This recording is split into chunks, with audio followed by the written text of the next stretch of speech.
Hello, thanks for being in a new video. This time I have the Realme C63. Let's do a video review. Let's start. This device is part of the mid-range, but it is practically a low-end device. The only thing that could be considered mid-range is the RAM and storage. Since its only version distributed in Mexico's 8GB of RAM with 256GB of storage, its launch price is 5,999 pesos. That's more or less $290, just to give you an idea. Although remember that prices here are not the same as over there. With this price, it competes with several options that I believe will surpass it in all aspects. Perhaps only, as I say, highlight RAM and storage because it faces Nubia Neo 2, Galaxy M35, CMF Phone 1, and Galaxy A25, and well, many others in this price range can get to compete very strong. So as of now, I should anticipate you that I wouldn't recommend you to purchase this device, but anyway, let me describe it. For starters, one of its few strengths would be the distribution, because you can easily find it both in physical and online stores. Let's go now to talk about the design. On the front, we are going to find bezels with a standard thickness. We couldn't say that they are very thin or very thick. Only the bottom bezel, we will notice that it is a little thicker than the rest, but it is not really something very annoying. Where we could start to get annoyed is that it does not have Gorilla Glass or any special protection for the screen. It comes with a mica glued from the factory, and that's it. On the left, we will find power button, which at the same time is fingerprint reader along with volume buttons. At the top, we will notice that it is completely clean, while on the left will be placed a tray for 2 SIM cards, and you can also put a micro SD card. Although pay close attention to the tray, because if you buy it with a phone company, possibly the second slot for nano SIM cards will be blocked. At the bottom, we will find headphone jack, microphones, also the USB-C port, and finally the speaker grill. All these frames are plastic, without any special reinforcement or anything like that.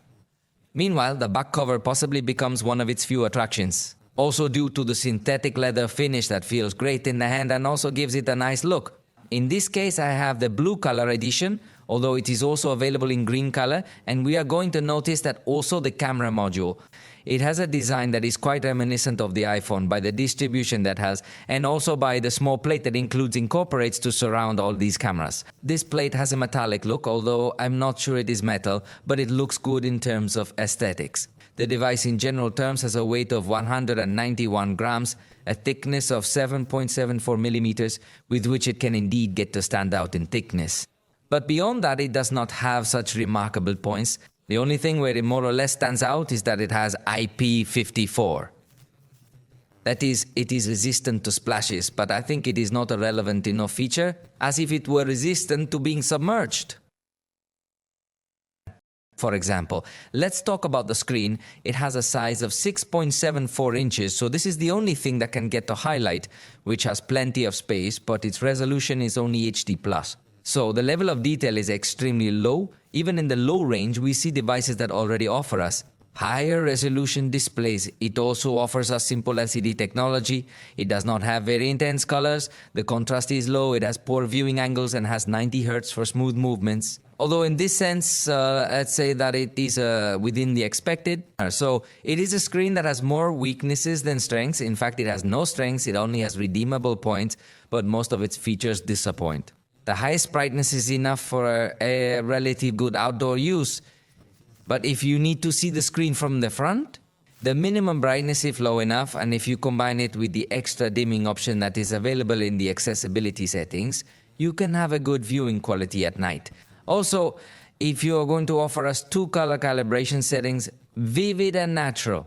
But in the vivid setting, even the screen, you will notice that it gets a bit more greenish, so I would recommend you more to use the natural setting. And it has a manual screen color temperature adjustment, but in color. I insist that the screen is very simple, and despite all this, it includes a color enhancer for YouTube and some other applications. But the truth is that the screen is very basic. But this device not only has a low-end screen, it also has low-end sound. What do you mean? It only has 1 speaker in the price range. We already started to find options with 2 speakers that give us something much more advanced, but it is also a very simple speaker that will stand out much more in mid-frequencies that become even a little annoying. It has no equalizer, no Dolby Atmos or advanced options. It is a complete disappointment. Let's listen to a little test, although remember, it's not the same as listening to it live.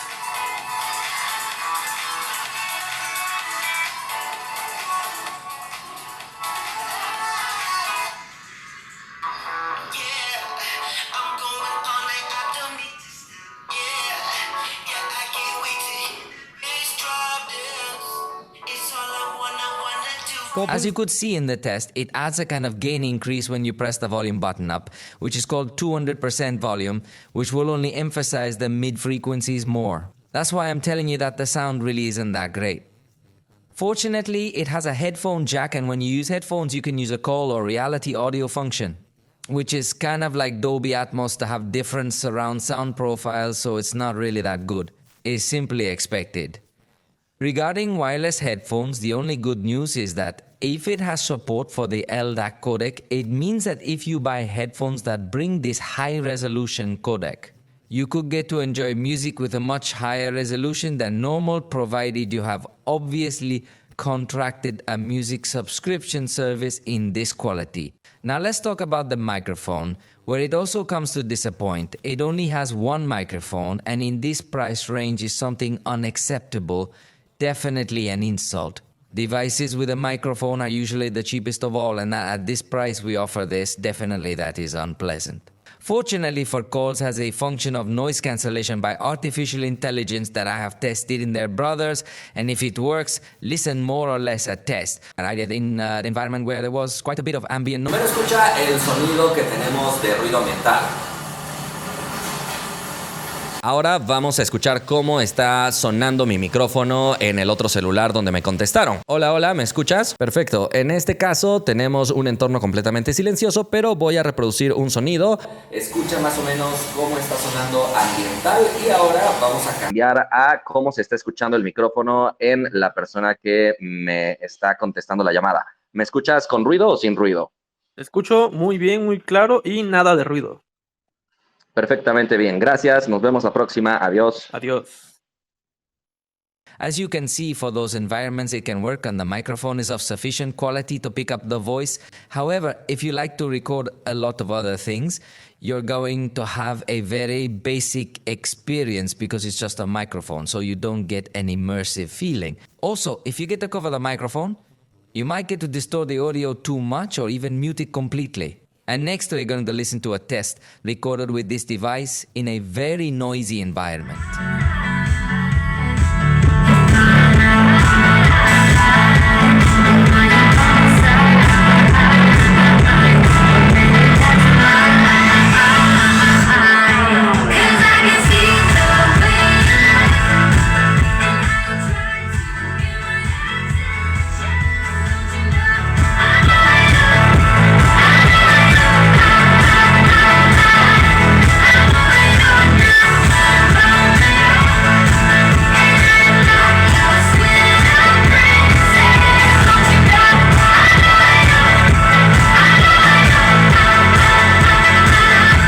As you notice, the microphone gets to saturate the sound too much, it gets completely distorted and takes a long time to adjust its gain. So it is definitely a very bad microphone if you like to record concerts or places where there is a very loud sound.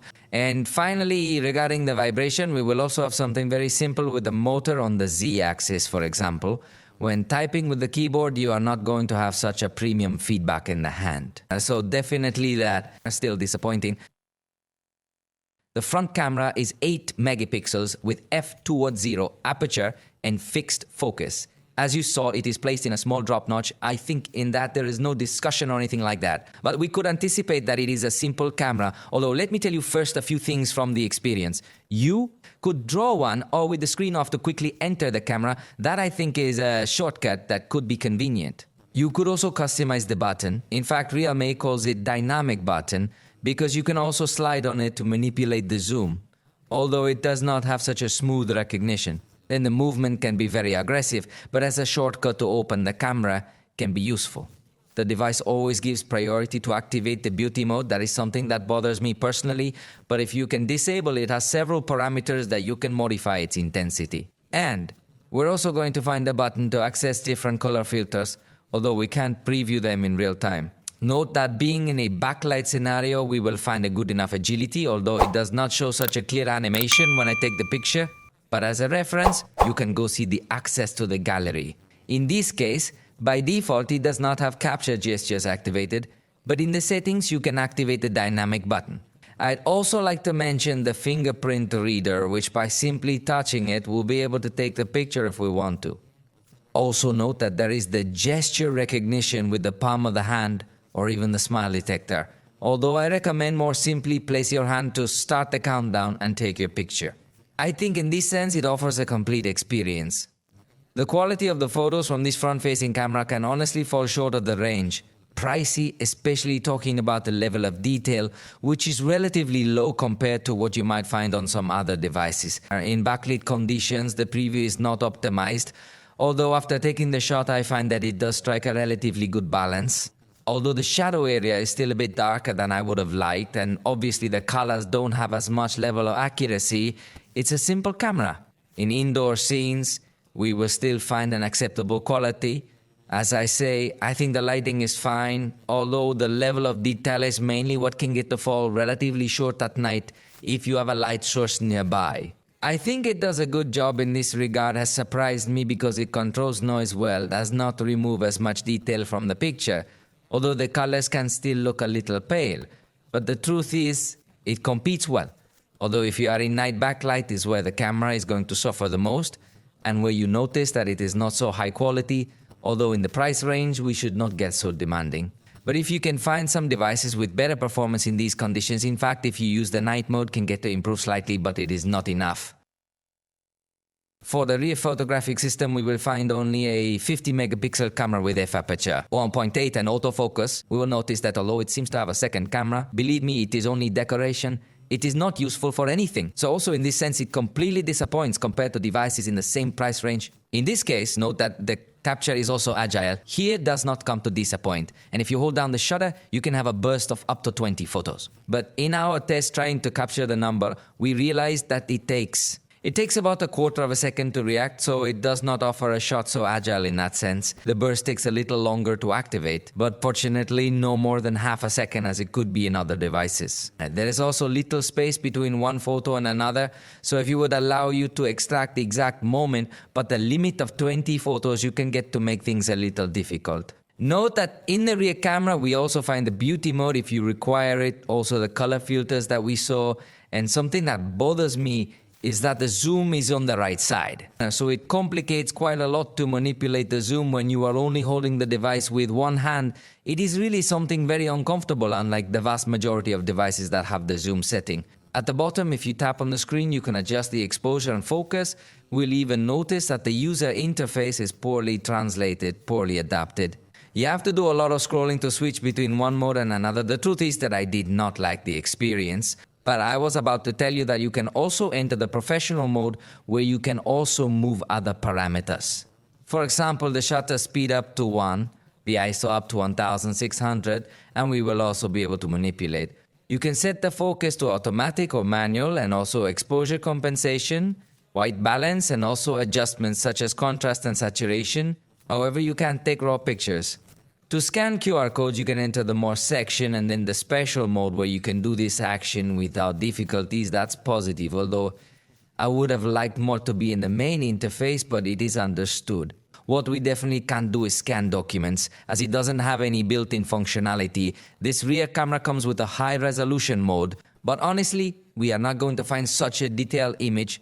Has an over sharpness that really does not make it look at a natural detail, but more or less as if it were artificial detail. And even though the picture has a high resolution, I wouldn't say it's a very focused device in this. The outdoor pictures I think are only acceptable. It is not very remarkable in this price range. The color accuracy is not very high, but at least we will notice that the edges will not have too much chromatic aberration or too much distortion as if we could notice in some other devices. In indoor scenarios only, let's say that it loses contrast because it still maintains colors and lighting well. However, as I say, it doesn't look as good as the other devices. Contrast as it should in backlit conditions. The preview is not well optimized, but as was the case with the front camera, it optimizes the photo well after the shot is taken. In fact, in this case, even the shadow area I think has good lighting. So in backlit photography, it does give us a positive experience. However, if you take pictures in motion, notice that some overexposed and burned areas will appear, as it is not able to have a good lighting, a dynamic range. In more action shots at night, I think it simply complies. We will see a good noise control, although it's not able to get as much illumination in the darkest areas. But I insist that fortunately it controls noise well.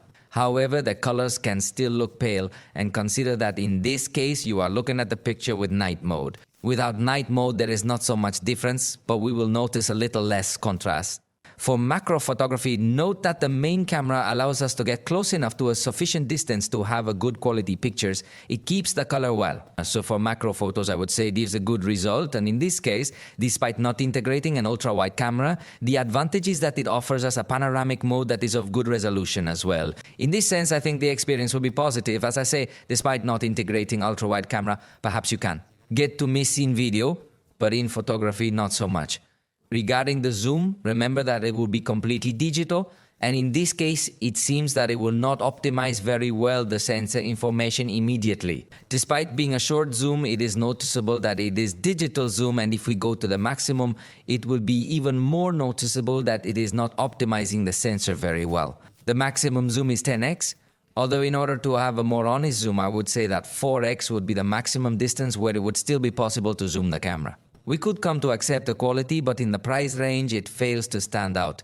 For portrait photography, note that we will find a regular result, as it is not able to keep well-focused objects, and if we will find inaccuracies in the edges of the body, for example, there are cloudy edges where it was not detected very well, so they are very simple portraits. And by the way, I had forgotten to show you the front camera portraits, which are also simple colors. It is a little paler, does not detect objects in the foreground well, and also has inaccuracies in some edges, so it is clear that it is not a specialized device in this. For video recording, note that this device has maximum resolution of Full HD at 30 frames per second. This on the rear camera, but on the front camera is much worse. Only HD at 30 frames per second at this price, and that's definitely rude. You shouldn't do something like that. Realme, when recording video, note that we will be able to tap to focus or manipulate the exposure. There is a button at the bottom to take pictures while you are recording, or you can also pause and resume your content. So far so good, but the zoom issue again becomes very annoying because it is placed in a very impractical area. If you're shooting horizontally, you need to make an extra move to get to that part. If you're shooting vertically, it's also very annoying. You're not going to be able to manipulate the zoom properly. Also, there is no button to turn on the flashlight while recording, let alone rotate the front camera without stopping the recording. The video recording is probably one of its weakest points, because although outdoors we could still have a good video recording, it's still a bit of a problem. Color quality, you immediately notice that it goes to a low bit rate, so you do not see a very sharp image, especially when there is more movement. Also, despite being Full HD, the truth of the matter is that it looks more like rescaled HD than Full HD. Indoors, it still retains good color saturation, although we might start to see some slightly more aggressive changes in exposure, but speaking of color, I think it can still be salvageable. However, in backlit scenarios, notice that even the focus is struggling too much, plus it won't be very capable of balancing highlights and shadows well, especially when the face is closer to the camera. We will notice much more aggressive changes in exposure. At night, fortunately, it controls noise. Well, if there is light present in the scene, we will notice that it will give priority to not overexpose that area of recent light. If you go to an area where there is no more light present, you will notice that the exposure will go up a little more to capture the darker areas. Fortunately, in night recording, I was not too disappointed, although the focus could also vary a lot.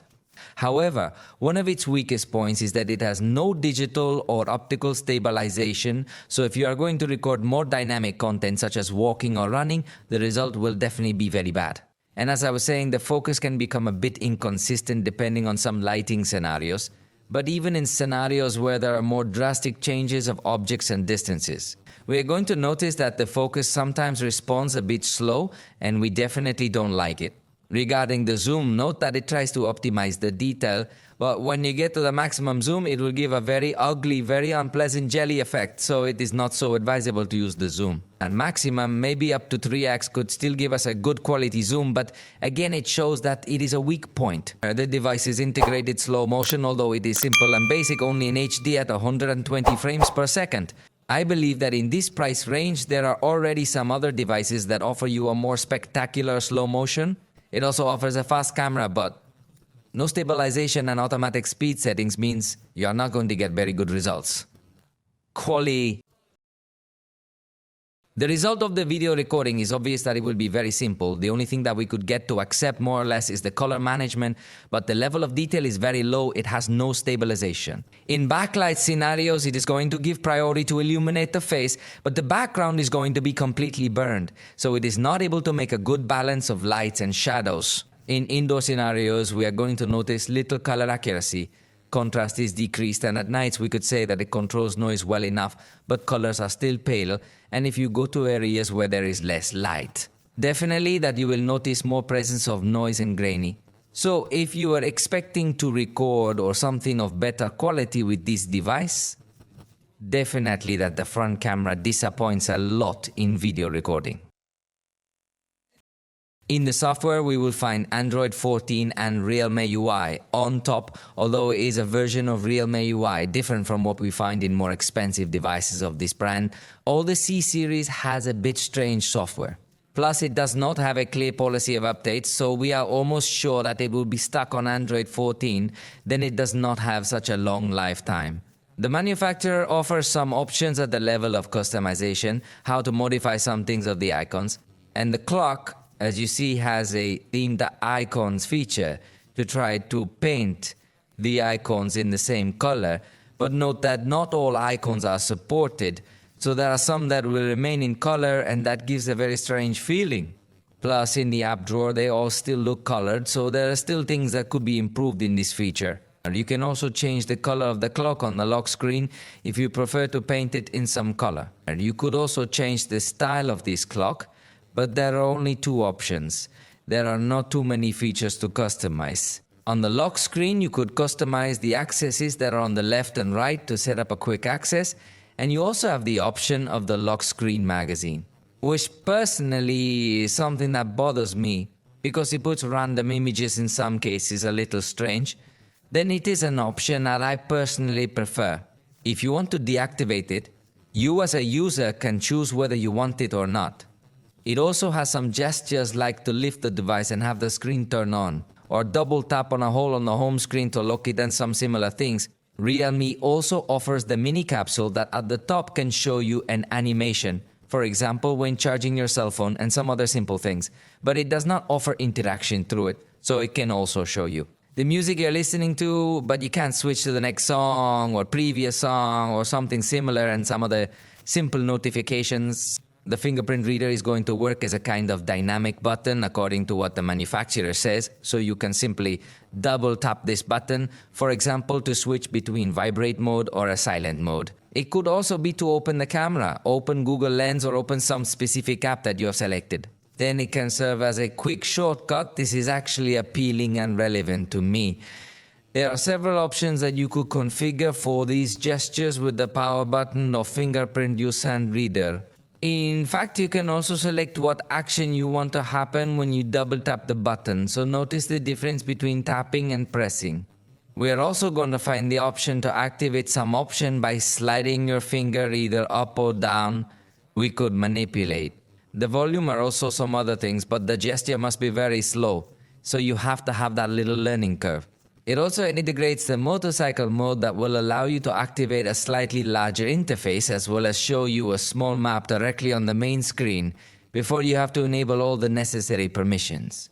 Supposedly, it also supports gestures in the air to, for example, slide in applications by moving the palm of your hand in this way, but trust me, I've tested it several times and it does not work well. It is not a feature that you are going to use on a daily basis because it is very complicated to activate it. We will find also some gestures with the screen off, such as, for example, to enter the camera or turn on the internal Zweitausendine cleaning. Also the screenshot by sliding 3 fingers that can become easy and convenient, and some other similar things. The device supposedly has artificial intelligence to improve the fluidity of the device as it detects that you are using different applications.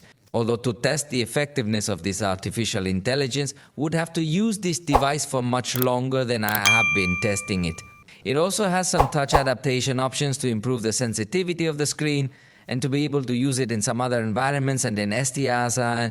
In this case, the one-handed mode is impractical because it does not allow us to reach the other end of the screen, only allows us to reach what is at the top. In this case, does not have a smart sidebar as other devices, nor allows us to open applications in floating window, but it does allow us to open applications in a split screen mode, although note that there are some that are not compatible, so you have to be patient. With regard to security options, note that this device includes side fingerprint reader that possibly requires a very specific placement when unlocking, so is not overly comfortable but functional. Also adds facial unlocking, although this is not as secure as the fingerprint unlock, so I do not recommend using it. The device allows us to add up to a maximum of 5 fingerprints, so I think that if we can get to give us good versatility and having the latest update of Google services and integrates protection against theft, that somehow smart could become blocked when it detects that someone has abruptly removed it from you. Also, for convenience by Google, integrates the extended unlock where you can register some locations or trusted devices so that it is not constantly blocked. As part of Google also includes the password manager to automatically fill out forms, although note that by default does not request verification by fingerprint. Within the Security Center, we will be able to find some other tools available on this device. For example, it has application lock for you to choose a specific pattern of authorization before allowing access to certain applications that you have selected, although note that it does not allow you to take advantage of the fingerprint reader, but it is exclusively a pattern that can be different from your lock screen. We will also find an option to hide some applications and show them by dialing a code. In the phone app, we will also find the option of private safe, where you can safeguard files that you do not want to appear in the main environment, and also has the option to clone applications to use 2 accounts. And it has a lot of these same applications on the phone. And it also has the children's space, so you could lend the cell phone to a little one and simply authorize what games will be available, and if you want to have a time limit for each session, so the little ones will not be able to leave this interface, so they have a much safer experience. To exit, you must verify by fingerprint that it is indeed you who is authorizing it, or you could also use the pattern. If the fingerprint reader is not working, within the Security Center, we also have the option to scan the device against any viruses or malware. By default, it uses the Avast engine, but in the settings, you can choose if you want to use also the Avira engine, so it has good collaborations to avoid malware. And if you happen to lose your phone, you will also rely on Google and its own network to find devices. The battery has a capacity of 5000 mAh, the expected, the normal, but the processor is not very efficient. That did not reach 4 hours in my tests. You know I do demanding tests to demand the maximum to the processor. It does not mean that it will have this battery life. But demanding it to the maximum reached 3 hours with 44 minutes running the battery drainer in the foreground, and running in the background even lasted 4 minutes less. So no. The battery also fails to be remarkable, even though in numbers it might look like a normal battery. So you're probably going to require the power saving mode on a daily basis, or even the ultra power saving mode in some emergencies. Fortunately, the device through software has both of these options. In this case, it supports a 45 watts charge, at least this in theory, as this is the charger that comes included in the box. However, we did a test with a specific device to measure how much power is entering, returning, and never enters something close to 45 watts. In fact, enters less than 30 watts. Although I think the load is fast enough, in 15 minutes recovered 26%. In the test I did in 30 min reached 49%, and in 75 minutes reached 100%, i.e. charged more or less in 1 hour and a quarter. As a reference, it is practically the same time as charging, for example, a Galaxy with 25 watts charge, so do not get carried away, simply because it says 45 and you think it will be very fast. As I say, it charges more or less close to something of 30 watts. Also consider that it doesn't have smart charging and it doesn't have charge lock, so the battery could become more easily damaged over time. Let's say that you will have to take special care not to leave it charging all night, not to let it discharge completely, and preferably not to charge it up to 100%. But you don't have software tools to help you take care of the battery. Regarding connectivity, we are going to find something simple. Also in this price range, there are already other devices that offer you support for 5G networks, but this one stays only with 4G, Wi-Fi 5. So we are not going to have very high speeds. In terms of downloading, it comes with Bluetooth 5.0 also, and that is something that does not offer you a very good stability or a very good range to this day. And it can become a little short. What it does offer is NFC to make mobile payments, so in this sense, at least it becomes USAN to comply, but it does not have FM radio, and although it does allow you to wireless screen projection, let's say it's simple only in mirror format, but does not allow you to hide notifications or something else. Advanced in this case if it includes support for Android Auto as virtually all Android. And with respect to the sensors, fortunately, if we find something positive at last, another of the few strengths that we could get to highlight in it, as it integrates accelerometer, field and magnetic sensor, orientation sensor. Even gyroscope that in the price range could still be something that other devices do not integrate. It also has a physical proximity sensor, gravity sensor, linear acceleration, rotation vector. So it has practically everything we could ask of it in this aspect. In ecosystem, Realme as a manufacturer still does not have something so advanced, although it does come to offer devices that complement your cell phone as the Realme Buds, Realme Pad or Realme Watch. We will not find such an advanced interaction between all these devices. In several ways depend on Google. So we are going to use technologies like Quick Share to send files between devices or Google Fast Pair to link the headphones. But that makes it very dependent on Google. In fact, also in other services such as Google Drive. Google Home. So it is not a brand that is so strong in this aspect.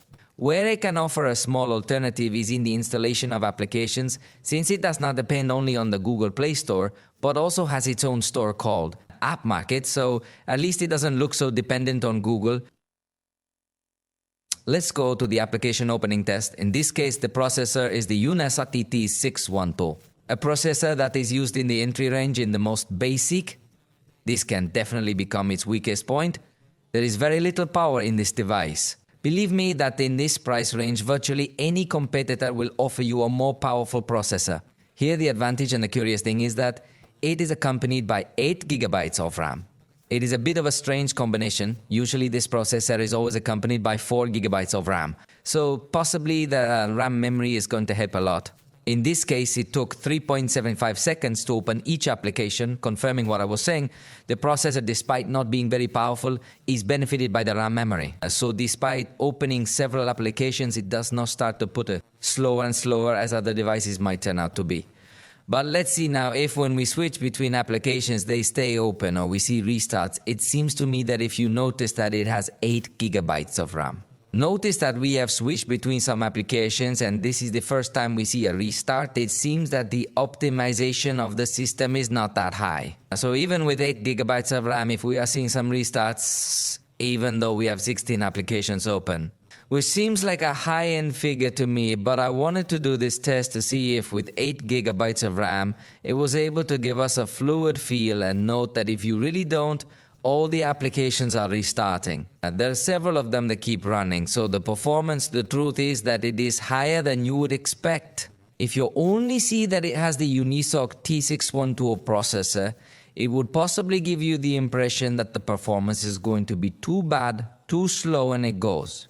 To be constantly locking up, but as I told you, the important thing here is the RAM memory issue, and with 8 GB of RAM, despite having several things open, observe that the device is not getting slow. So the performance was the surprise of the whole video. Consider that in addition to the 8 GB of physical RAM, you can supposedly extend up to another 16 GB of virtual RAM, but I have already tested the virtual RAM from realme, and believe me, it is useless. Another of its strong points will be the storage. As I told you from the beginning of the video, that it is 256 GB, so you have very good capacity. Although it is not the only one in the range to offer you this capacity. Consider also that you could put a micro SD card in it, so you would extend the storage even more. In this sense, as I say, you find its main strength. And in addition, we are going to test the speed of this storage to see if it is very slow or not. And in this case, I think it is. is a little below what one would expect in the range, not with such a difference. I think that at times, if it reaches a peak of 900 and so many megabits per second, the writing speed will always be a little slower. But I think it does not disappoint in this aspect. It has good capacity and speed according to the range. But let's do a real life test. I have all the applications closed and let's see how long it takes to export this video that is adjusted in resolution. Full HD using clips recorded with this device with a total duration of 1 minute. And that's it. It took about 47 seconds, confirming that the processor is underpowered. For games, note that there is a specific application that allows us to manage the installed content, also allows us to select some profile with which we want to run this game, and also brings some additional information at the top. Obviously, we can also access the list of games that are in this manager, just if any is not automatically detected. And when you open one of these contents, note that a small sidebar appears through which we have quick information, although the counter of frames per second does not seem to be accurate. Almost always says 60, and I do not think it is going at this time to 60 frames per second, but hey, it gives you some other settings and information. You can optimize the network connection to improve latency. You can also free up RAM if you want to speed up the game a bit in case you feel it a bit heavy. Activate the Do Not Disturb mode, and there is also an option for the device to have a dimming on its screen and not consume so much battery while the game is downloading some content. We will also find the Hyper HDR function to improve the lighting and colors of some compatible games. And that's about it. It doesn't have the full suite of tools that other realme devices do, but it does give you some basic tools. In Call of Duty, we are going to find the graphics quality low at a medium frame rate, but you can go up to medium quality at a high rate at most. But remember that there are not as many effects available, and there are some experimental options, but not as many. In this case, it's clear that the device is going to fall short compared to what you might find in devices in this price range. The processor is weak, although in this case, thanks to the screen being low resolution and having plenty of RAM, you could still have a, shall we say, smooth gaming experience. Not that it will freeze, but other devices in the price range will give you a superior gaming experience because of a better screen, better sound, a processor that is definitely going to be much more powerful, so I wouldn't recommend the gaming experience on this device, even though it's not a disaster or anything. In the Legends game, we changed the auto setting to a low setting at 60 frames per second. Although in the price range it would have been appropriate to set it to medium quality, but see how the result is. In this case, we are going to find very good fluidity, the temperature control is good, very good stability, but I repeat, playing in low quality. If we had selected medium quality, which goes a little more in line with its price, we would have had a lower experience. In the case of Asphalt, we went up to 60 frames per second to see what it was capable of, and several things were set to low quality. We did not even put a very complex test to say, but in this case, it is not capable. To reach 60 frames per second, so in fact the average was in 34, although it controlled its temperature well, but I insist that it is not a gaming specialist, that should be very clear to you. In fact, it is a device that we could not say that it has any specialty, but that's what we talk about in the conclusion. Then we played Free Fire, although for the price we should have tried Genshin Impact, but this processor was not going to give us a very good experience there, so we tried Free. Fire configured to 60 frames per second with some additional options that you are seeing on screen, and in this case, the truth is that it goes very well if it reaches 60 frames per second. Although the average is a little lower, 51, but always stays at high frames, does not freeze, it gives us a good experience without much heating. In fact, it stays relatively cool. Although it is not free of drops in frames per second, but I insist that it does not stay completely frozen. However, in this price range, there are options that will give you a much higher gaming experience. In conclusion, the truth is that this device is not an attractive or interesting option. Generally, in the mid-range devices could try to specialize in something specific, and I think this one doesn't stand out in practically nothing. The screen is bad for the price, the sound is lousy for the price, the cameras could barely meet the needs of the user. In some scenarios, the battery is below expectations, the charging again more or less meets. The software is perhaps what we could get a highlight because it brings some other interesting option. But again, in the price range, there are already very serious competitors. So, as I told you from the beginning, it only stands out in storage and RAM. That is, I would consider it aimed at very basic users who only want a cell phone that is not getting stuck if they have to use it for a long time. I would consider it aimed at very basic users who only want a cell phone that will not be stuck if they already have several applications open, but they are not going to be processing heavy things or edit video or anything like that. But the cameras are disappointing, and for basic users, it is better to buy something much cheaper. For the moment, we have reached the end of this video. I hope you liked it. If you did, you can let me know, and I'll see you next time.